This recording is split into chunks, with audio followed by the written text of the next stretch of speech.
ఈరోజు ఒక మంచి కథ విందాం.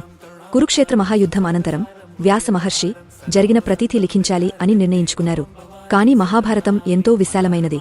ఆయన ఆలోచనల వేగానికి సరిపడగలవాడు వినాయకుడు ఒక్కడే అని గ్రహించి ఆయన వద్దకు వెళ్లాడు. గణపతి అంగీకరించాడు కాని ఒక షరతు పెట్టాడు. నేను వ్రాయడం ఆపను. మీరు ఆగితే నేను వెళ్ళిపోతాను. దీనికి వ్యాసుడు తన షరతు చెప్పాడు. మీరు ప్రతి శ్లోకాన్ని అర్థం చేసుకున్న తరువాతే వ్రాయాలి. అలా ఆ మహాప్రయాణం మొదలైంది. వ్యాసుడు చెప్పే ప్రతి శ్లోకాన్ని గణపతి అర్థం చేసుకుంటూ వ్రాసేవాడు. ఒక దశలో ఆయన కలం విరిగింది. అప్పుడు తన ఒక దంతాన్ని విరిచి కలంగా ఉపయోగించాడు. వ్యాసుడు విరామం కావాలనుకున్నప్పుడల్లా గంభీరమైన లోతైన శ్లోకాలను చెప్పేవాడు. గణపతి ఆలోచించేలోపే వ్యాసుడు తన తర్వాతి శ్లోకాలను సిద్ధం చేసేవాడు. ఇలా వ్యాసుని ప్రతిభతో గణపతి జ్ఞానంతో మహాభారతం రూపుదిద్దుకుంది. అందుకే ఇప్పటికీ ఎలాంటి విద్యారంభం కాని రచన కాని మొదలుపెట్టే ముందు మనం వినాయకుడిని పూజిస్తాం.